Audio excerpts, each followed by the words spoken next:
slurs the word. Let me pass you a cup, you're not caffeinated enough. Coffee blurs the words. Let me pass you a cup, not caffeinated enough. Not caffeinated enough. Not caffeinated enough. Not caffeinated enough.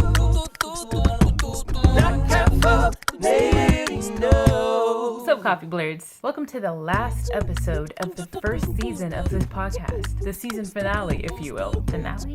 Final. Finale. This episode is going to be a little bit different. Marvin Duncan had an open Ask Me Anything call kind of thing on Instagram. I decided to take him up on it. I know that he had done research about the bypass method before, so I'm looking into it rather, and I wanted to know more about it. When we talked, it turned into a pretty dope conversation about coffee, how we approach decisions and stuff, mostly coffee stuff, and I wanted to share it. I didn't start recording the conversation right away, but you'll get the gist. I got the good stuff. Cheers, y'all. So if something is over-extracted in like the traditional sense, I would explain it as there is either too much solubles for the amount of water present, or there is not enough water for the amount of solubles present. So if you take the second scenario, like there's not enough water for the amount of solubles present, you can add more water, and in theory, that should make it taste better, which it kind of does. Mm-hmm.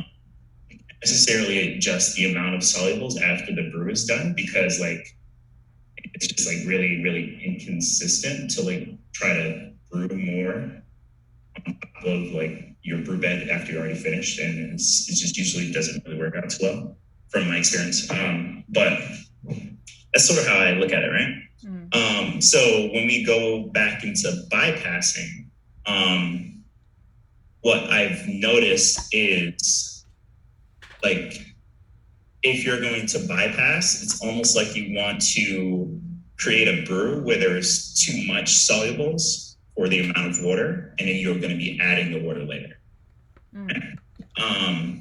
And now from there, like we're talking about like the different flavors depending on the ratios, right? So if you ever like brew like, whether you can do this like really easily with AeroPress too, actually, because like AeroPress is super consistent. But like if you do like a shorter brew versus a longer brew, or like pour overs, you can do like shorter brews versus longer brews. Like different flavor notes will be more apparent or more like, are less apparent. Mm-hmm. I've noticed like if you bypass, if you had those more intense or those shorter ratios, flavor notes, they will be more apparent in a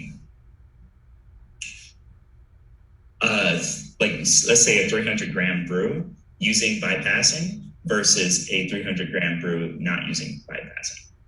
That makes sense. Interesting. So specifically with coffees that have the flavor notes that stand out more with tighter ratios. Yes. So that's why it sort of works with like, medium or like not necessarily darker, but like medium roast than like a lighter roast, because in lighter roast, like they're trying to highlight like the transparency, like the really thin notes, like the acids, like the fruits. Mm-hmm. And if you try to bypass with those types of coffees, it doesn't necessarily taste that great, because you're starting to bring out like qualities of the coffee that the roaster didn't intend to like put on display. It's starting to display those more. That makes sense. Yeah. Okay. So that makes a lot of sense why why coffees that taste better with tighter ratios would work better with the bypass method versus the looser ratio type coffees. But is there aside from like personal preference qualities that would make those brews with the bypass method better over not using bypass? I don't I don't think so. Okay. I mean, at least not from what I've noticed. Like, it's just a matter of like, doing it right. One may be a little bit more like annoying to do. Mostly, in my opinion, I think like not bypassing is harder to make consistent, just because like usually the amount of water you want to be like as consistent and flow through like the same amount of coffee like as possible, right? But if you are like brewing an entire brew using the same bed and like all of the water at the same time, like there's more opportunities for things to go wrong. But like other than that, I don't think there is anything that's like too like that says, hey, this is the right way to do it or not. I do know if you do like immersion brews, like AeroPress, doing really coarse grounds and like updosing a lot and then bypassing afterwards, those do tend to make like better brews, at least from my experience. And I'm not sure if that's because of I'm not sure exactly why, but like for that, like I think it has something to do with the fact that it's being brewed in immersion versus like through percolation or like espresso or something. Yeah. Interesting. That's almost a little counterintuitive for me. I would have thought that I guess with any method, especially maybe not especially immersion, but with any, I would have guessed that if you're going to use the bypass method, it would be better to use finer grinds prior to bypassing. So yeah, that is a way that you can approach it, but like similar to like how I would say, this is why I sort of like preference with instead of thinking about just extraction, think about the amount of solubles per liquid. If you are updosing the amount of grounds that you're doing by like a significant amount, even it being coarser would still extract a lot, because like in the grand scope of things, like what is the difference of a couple particle size, like from a pour over size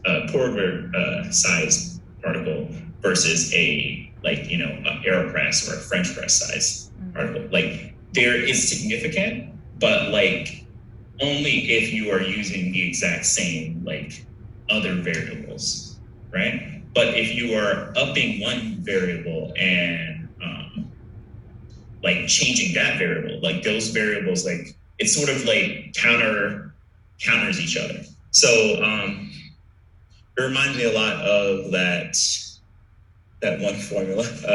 I'm gonna be weird for a second, but like anybody that sort of like remembers the PV equals nRT formula, right?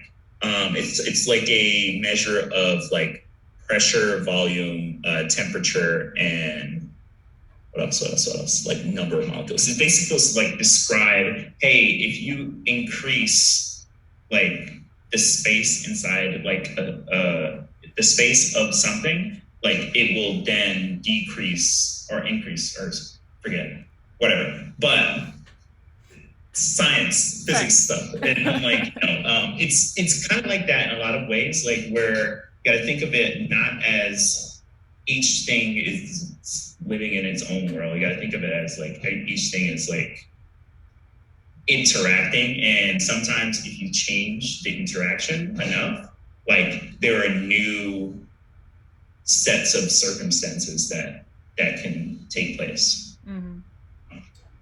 So like with AeroPress, and the reason why a lot of times people like to do really coarse and then updose a lot, I think that's because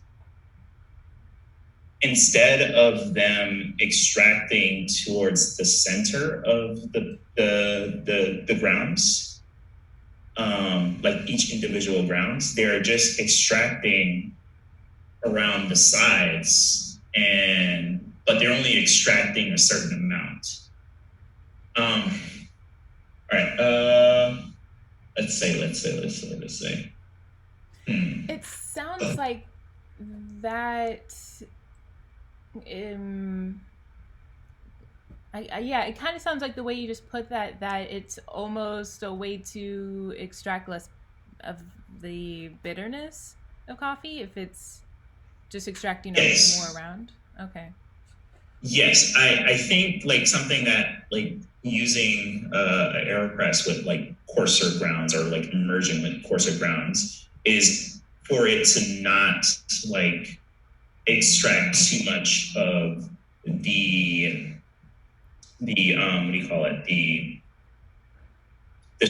main core structure of the bean, like basically like all of the fines that not the fines, the woody, like very not necessarily pleasant like flavors that are a part of the bean, right? Because if you think about like extractions where people have tried to extract things, like they say 30% of coffee is like extractable, but like the things that are like near that 30% extraction are not necessarily tasting good, you know? There's a certain amount of coffee that you want to extract, at least with the given technology that we have now. I don't know exactly what will work past it, but like I just know what I can, Yeah. So. Interesting. Yeah. Okay. Yeah, I hadn't thought too deeply about the change or the difference between using finer grinds and less versus a coarser grind and more, aside from strength. But I guess that is what I was thinking of as strength of coffee is closely related to, if not, partially the same thing as what exactly it's extracting from the coffee and how much per like particle, I guess, of the solubles it's extracting. That's interesting. Yeah. I think so. There's this weird thing that coffee does is like the lower it is in TDS, the sweeter it can potentially be, and the higher it is, the more. I forgot what it was, but I remember going to I got lucky enough to like get a free trip to our sensory summit, and like they were doing like all kind of different things, and they said, hey, we did like tests with like just random people, so it's not just coffee people, so they're not calibrated to like look for extraction or look for like defects. They're just people who drink coffee, right? Like sometimes I wish that I could go back to that, because like back then you're drinking coffee and you're like, you don't even know what over and under extraction is. You're just like, oh, this coffee is pretty good, whatever.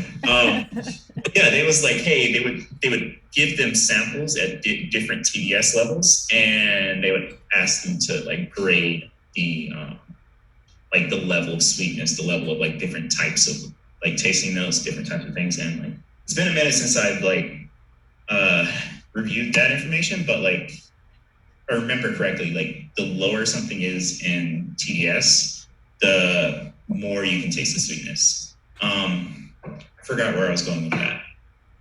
Man, I don't remember. That's related. But I'm sure that can tie in somewhere. Sorry. But yeah. So yeah, the different what you're extracting and the rate that you extracted at, sort of kind of like you have to like throw that as a factor into like how you're brewing. So like a lot of times with the people who do like coarse AeroPresses, they do coarse AeroPresses, but they also do short times, because like if you extend the time too long, then you're basically just going back to what you're doing from the beginning, right? It's like if the water spends too much time in like with the grounds, then it'll start to extract those negative flavors that you don't necessarily want in your cup. Yeah. But that said, like, I don't know everything. So like a lot of times, like there's things that I notice that I theorize why. And like, you know, I have like a little bit of like background, like messing around with chemistry and stuff. So like I kind of know how things like would theoretically react. But like, of course, like this stuff needs to be proven like in a lab and tested and all that kind of stuff. So, you know, I don't want to say I know for sure. It's just like, you know, it's just a summation of my experiences. So. Yeah. Okay. Okay. That's interesting. That's really interesting. Man. Yeah, I might have said this before to you, but like every time I learned something new about coffee, I realized that like there's more beyond what that thing I just learned. Yes. You just gave me a bunch of different things I gotta play around with now. Yeah. It is literally as deep as you want to take it. And the worst part about it is like after you start to get to a certain like level, you're just thrown in and you can't look at anything the same way. And you get lost and you try to like find your footing again, and then it just happens all over again, you know? So honestly, like it's nice that people haven't figured it out, but sometimes it's also really, really, really like just frustrating that nobody's figured this out yet. So yeah, interesting. Okay. But you know what, even if there was one person who claimed to have it figured out, I'm the type of person where I wouldn't trust it. I need not only more people to work on it, but I also gotta, I'm at a point where I need to like see for myself. Like I want to hear everyone's theories and all that. But yeah, I gotta see for myself. Yeah, for sure. That's the fun part, right? Yeah. And I'm glad that it's I'm glad I'm starting to like learn more from people of like with different backgrounds than what I'm used to, than what I like who originally started learning coffee from, because it's expanding. I think it's expanding my knowledge bank in a way that just learning from the same type of person or the same kind of like who has infiltrated the industry the most on an expert level, I think in a way that just learning from them hasn't. So yeah, you know, I like to think of it almost like not really a voyage, but like traveling to a sea, right? So everybody sort of starts on the same like strait or river or whatever. It's almost like a tutorial, right? All right, here's the things that you can work between, and you know, it'll get you to your destination, which is the sea, right? But if you want to go further than that, like there isn't like a route, there isn't like guides, or there's like, I mean, sure, there's like ways that people have found that gets them like to explore the sea, but like you could like come from a completely different angle. You know what I mean? Like there's obstacles and it's harder to travel, but like it's almost like once you reach a certain point, you're just kind of out there on your own, and they're like best of luck, you know. It's weird because so a perfect example, like this actually doesn't just happen in coffee. Like I realize this now, but it happens like in everything.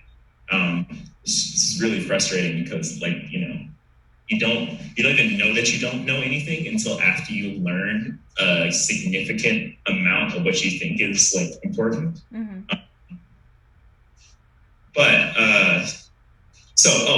Gilly, do you know Gilly?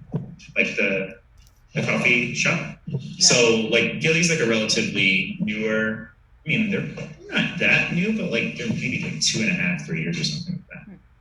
And they were started by like Daniel and a couple of his friends. Daniel has no coffee knowledge at all, right? But he had a vision. And Daniel is a storyteller, like, and I think that's what they do really, really well.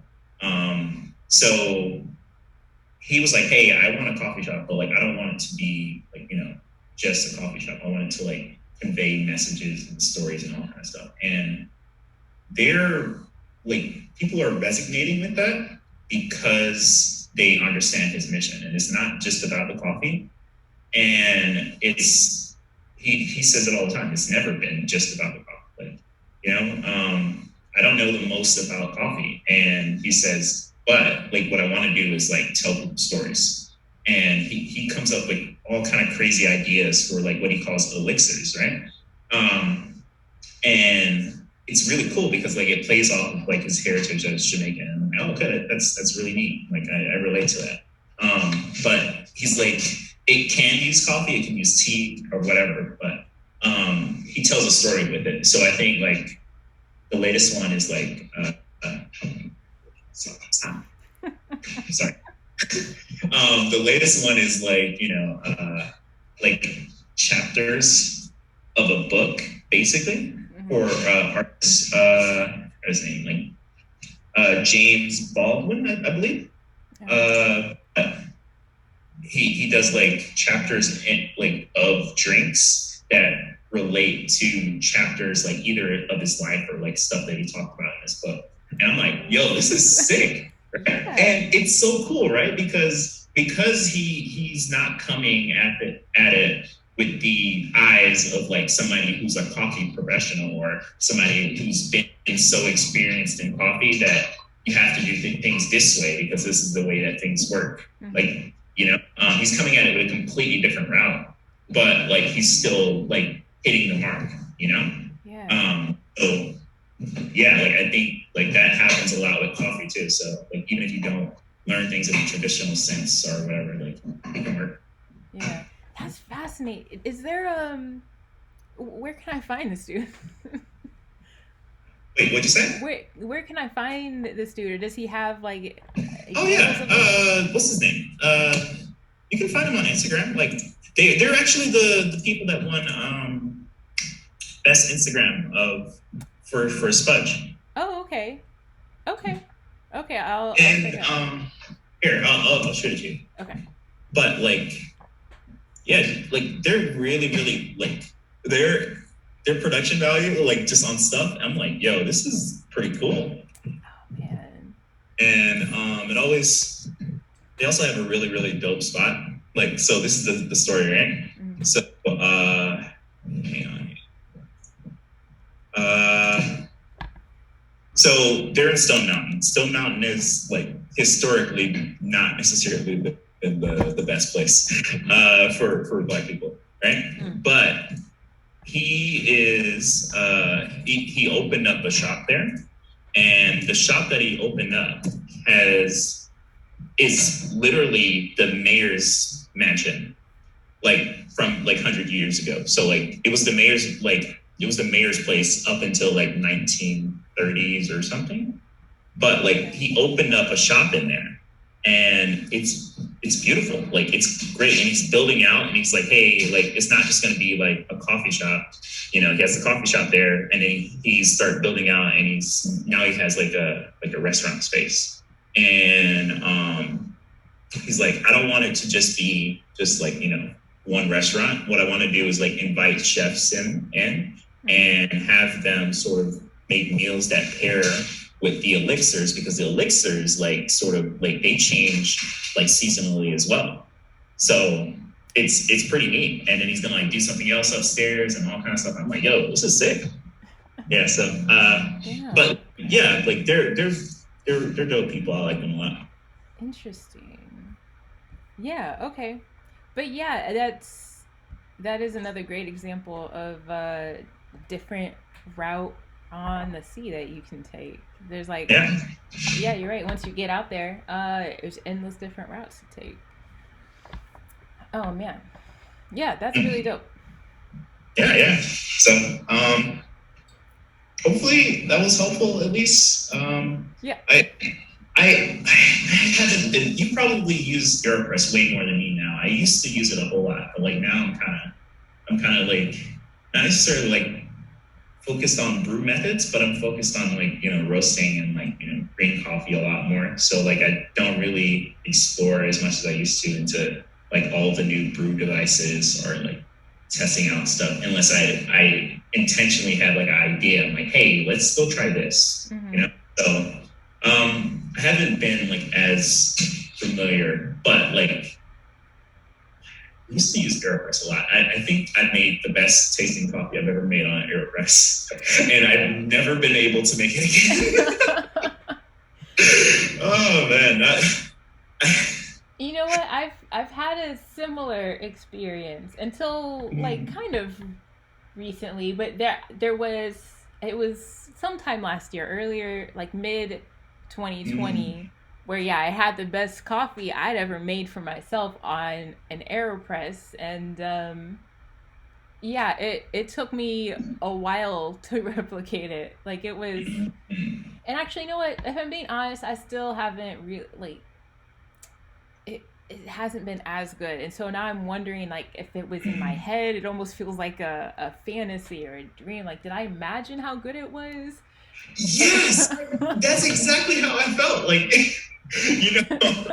all right, so this is funny, right? So I made it at work because like I was messing around with AeroPress and I brought like the AeroPress to work and I made it, but because it's like a whole lot of like effort to go through, as opposed to like just getting some drip or whatever, I kind of wanted to like drink the first one myself, and then I tried it and I was like, this is good, but I can't say anything because there's like 5 other people there. Everybody's gonna want some, and then I'm not gonna have any more.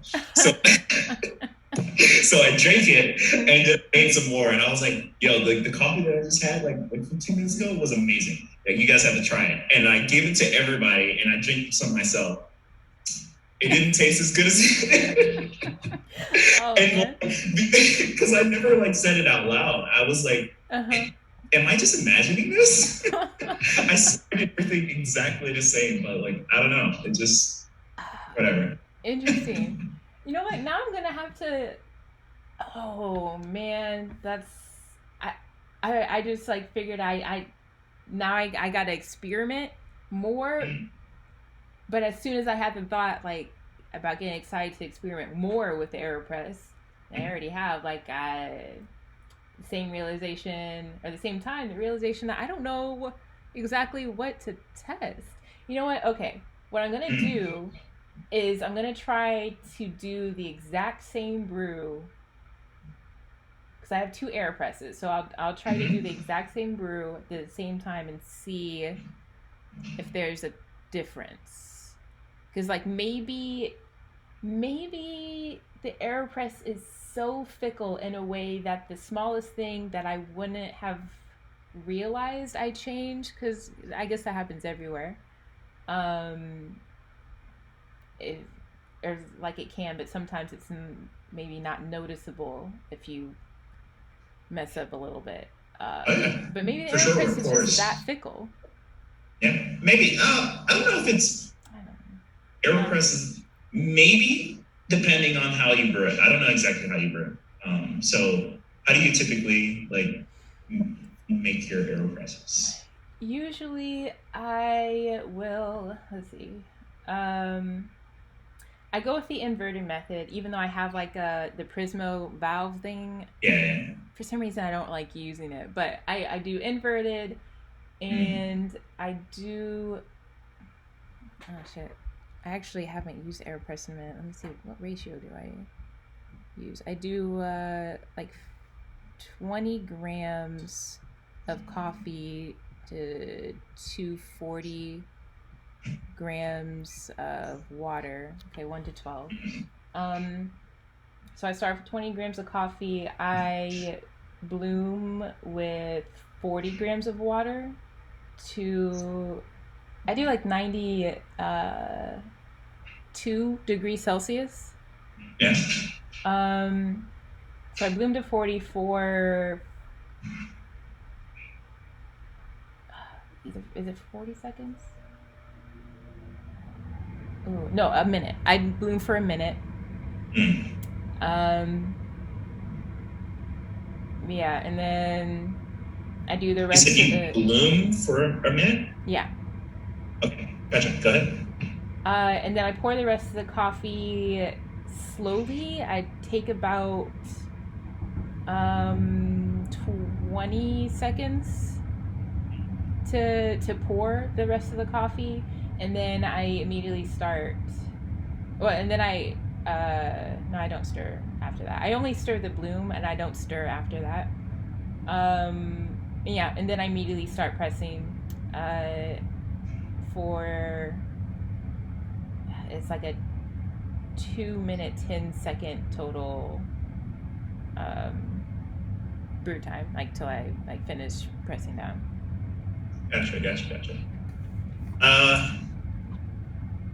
Honestly, if you ask me, I think like a very like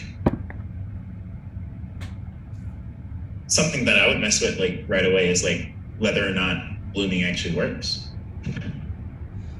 I did an experiment with Erica Jackson with blooming with the AeroPress.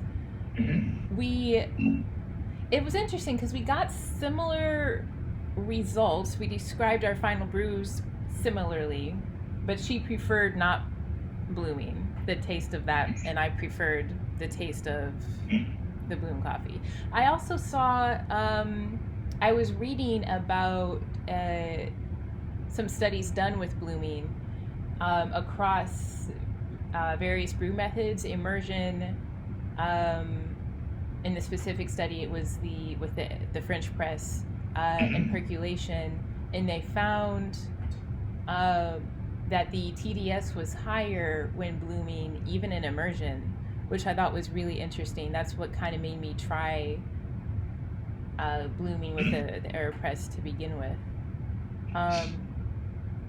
So yeah, I'm not sure. Yeah, I don't know. I don't know like exactly what the taste difference was, but I would say like, you know, even if you prefer one or dislike the other, like I would say figure out why and try to figure out, is there a spectrum? Because like this is what I realized. A lot of things are not necessarily black or white. It's just spectrums, right? So if something is changing, I don't know exactly what's changing. Maybe it's the TDS changing. Maybe it's like different flavors. Maybe it's texture. Maybe it's like something going on.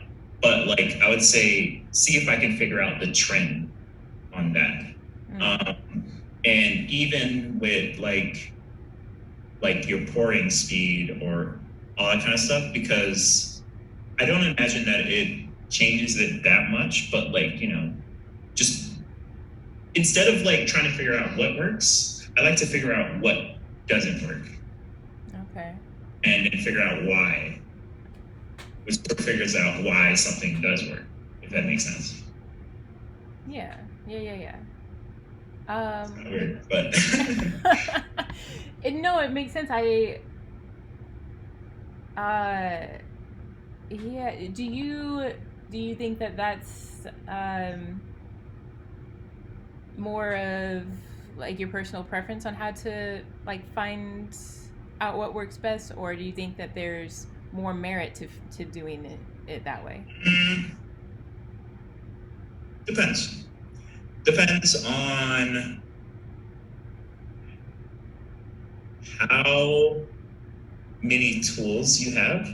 Okay. So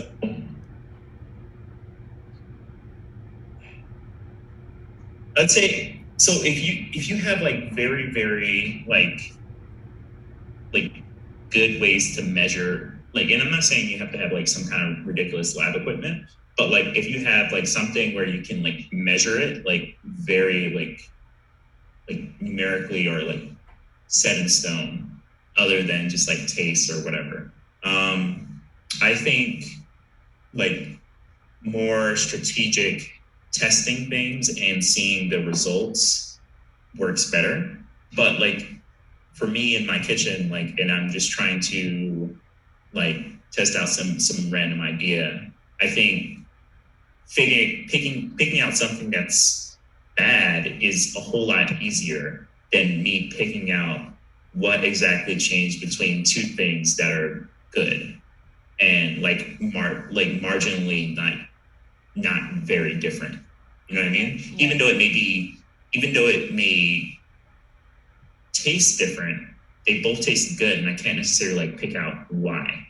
You know? So like instead, like for me, like breaking it and then like putting it back together like helps a lot for me, because like I just don't have like all of the tools or like time or patience, to be honest, to like, you know, really be thorough and in depth and like record all of that stuff, because like that's like a full-time job in itself. Yeah. And you know what, now that you're talking about it, yeah, I'm realizing that, like, for just to use an specific example, it's I was watching someone test like the TDS using like frozen beans versus hot beans versus room temp beans, and so I'm thinking if the approach was figuring out what works, it would be easier to stop too soon, because you find something that, okay, this tastes really good, or this has a higher TDS, so I'm going to stop and work with that. Versus if you're trying to figure out what doesn't work, then okay, then you can cross that off the list, work with figuring out why, but then you also have a lot of other options left to explore. So now that you say that, that makes a lot of sense. Yeah, and I mean, it's just my way of doing things. Like, of course, like I think it's always good and important to play towards your strengths. So like if you do want to do it that way, great, like, you know, feel free to take it. But like if you think like, hey, I actually think I work better like when I like, you know, do this or that, like do that too. Like I don't think there's anything wrong with that. What I think about when you mention like that experiment and like how people talk about like, you know, like the different temperatures of the beans, like before they grind and brew and all that kind of stuff, right? Like my first idea is, how do you compare them in fair terms? Because like my first thought is like, how do you know like these are all the right grind setting, or how do you know that these are all like the right brew ratio or brew recipe in general for that type of thing? So then you got to ask yourself like, oh, even if it is even if I find the theoretical right recipe, brew ratio, like grind size, all that kind of stuff for each individual one, on what terms do I compare it? Because like I'm thinking like, oh, if it's cold, or if the beans are like very cold, they would grind differently than if they were very hot. Because I imagine like if something's hot, like the bonds are like a lot more like they're a lot more flexible, and your grind setting would be a little bit more like uneven. I don't know. I don't know exactly. This is me like running scenarios in my head, right? And if it was cold, it would be a lot more brittle, and it might be more consistent. But does that mean that if your grinds are uneven and you brew at the right ratio, recipe, like temperature, like grind size, would it be better or would it be worse? You know, like that's why I'm like, all right, I have to like stop somewhere because I ask questions forever, and like I don't have a reasonable way to like measure that. Yeah. I don't know, but yeah, that's something what I've noticed like a lot of times, like when, and not to like knock it, but like a lot of times people do like coffee experiments, and then they compare things where one is like obviously like uneven, like one is like just gonna work better, you know. I don't know, but like let's say somebody's like trying to compare like three different grind sizes for brewing coffee, right? There's one that's smaller, one that's larger. Well, one's that's like really small, one's like regular pour over size, and one like slightly bigger, right? The one that's like pour over size is going to work really, really well if you're making pour overs. Mm-hmm. But if you're making espresso, like that's a completely different like topic. Or if you're making like some French press or emergent type brew, like that's going to be a completely different answer. Yeah. So how do we compare them where they are at their best to create the best potential coffee, and then you say, hey, which of these is the best? Mm-hmm. Yeah. Yeah. At least that's my ideas. I don't know. But at a certain point, you're just like, all right, you gotta come up with some sort of like answer, because you'll just be there thinking about the same thing forever. Yeah. Yeah. Sometimes I do go with like, because sometimes I like approaching it. An experiment, it's like, which one of these is better, especially if there's even if one of them is going to be obviously better. Sometimes I do that intentionally, just because either I need a break, I'm just trying to do like a quick little experiment, and I'm just like testing something like just at home for fun. I'm kind of like testing differences. And sometimes I do it as like, okay, I heard someone else, like another video or something, or someone else did this experiment and they found something different that seems kind of counterintuitive. And I was like, let me see if I can just disprove that real quick for myself. Yeah.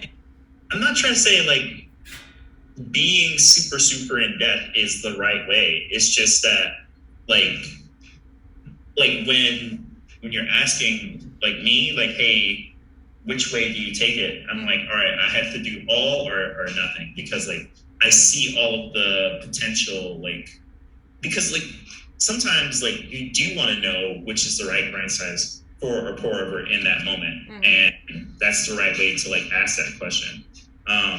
It's just that like I hesitate when I generalize or say, hey, better or whatever. I like to say this one works, or this one is like, this one produces like pretty good results. Because like, I don't know, like somebody's better is always like somebody else's worse, and like it's just I don't know, like I feel like it sort of loses some magic once you like figure coffee out. Yeah, like that's really what it is. Like I'm just putting my own self into it. I'm like, I don't want to like for sure say or not. Like, So to me, I no longer, like recently, I've no longer hesitate when saying that this is the best for me. Partially because I don't work with other people anymore in coffee, and so I don't feel like I have to be because part of that was part of like of how when I used to be like hesitant was the over analytical part of me, is like, as well as like kind of an indecisive part of me, and then also sensitivity to other people, although there's better reasons to not be like this is the best. But now that I'm talking with more people with varied opinions, like way more diverse set of like thoughts on coffee, that's another reason I don't feel bad anymore, because that keeps some of the magic in it for me. It's like, okay, there's someone who knows a lot about coffee or just drinks a lot of coffee and they know what they like, and this is better for them. So saying that one method or technique or brew method or whatever works best for me, it's almost more magical, but only because I can still hear different opinions that I can recognize as equally valid. It's like, wow, man, how can we have such different like preferences using like the same, testing the same techniques? It's interesting. So me and a friend yesterday, we were talking, he's like a younger guy, but like he's super mature for his age. He's like just turned 18. And I'm like, dude, you're supposed to be just out there making mistakes in life. What are you doing talking about philosophy? So we're talking about philosophy, right? Okay. And he was like, he's like talking about like, you know, how tasting notes is kind of just like kind of ambiguous. And I was like, yeah. And it's kind of like a smaller example of the world, because like, to be honest, we don't actually know what the world looks like.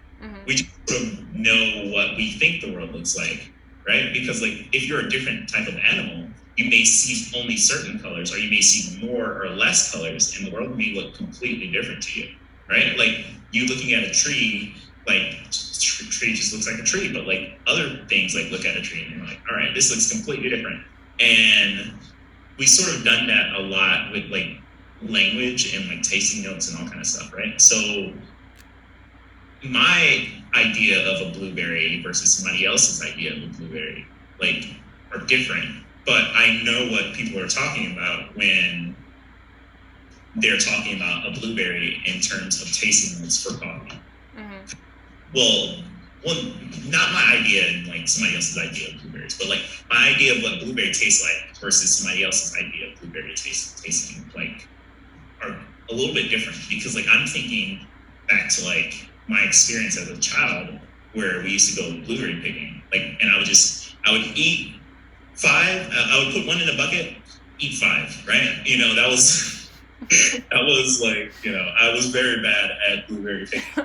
In fact, it got to the point where I started to eat out of the bucket, and my mom would yell at me because she's like, you can't be taking from the bucket because we're trying to like finish and like leave, you know, but whatever.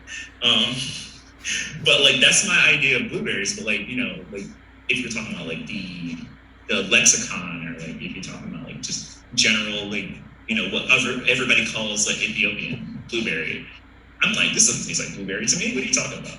You know, but like, that's just me. But everybody else like agrees that this is blueberry. So like, you know, I'm not like saying they're wrong. It's just like, it's different. So yeah. Interesting. I like it. Okay. Yes, I did learn quite a bit from this. Cool. Yeah, this was fun. I like it. Yeah, this was fun. Have you gotten like other questions yet? Yes. One guy was shy. Another one was just like a friend of mine that I know, and then the third one. But I mean, if other people want to ask me questions, they can. But I'm gonna try to make it like every weekend, so that way people can feel more comfortable. Okay. But like, you know, it's like, I'm a lazy man. But I am. So whenever like I know that I'll have time, I'll tell people, hey, ask me things if you want, because like that keeps me sharp. It keeps me thinking. And whenever I don't know, like I had the idea like, hey, let's go mess around with the AeroPress. You know, like today, I'm like, all right, I'm just gonna do this, and I'll probably like brew on AeroPress because I haven't brewed on it like for a long time. So yeah, like all of these things that I've learned, I want to like revisit, see if I can like maybe learn on top of it too. So that's at least my idea. Okay, nice. I like it. I'm interested. I don't know if you plan on sharing at all, but like in some way or some format. But I'm interested in what other people are asking. Yeah. Because sometimes I don't know what questions to ask. I'm always trying to like come up with new things. That's always the hardest part, right? Like when somebody's like, all right, any questions? And you're like, I should ask something, but I don't know what I want to ask. And you go home and you're like,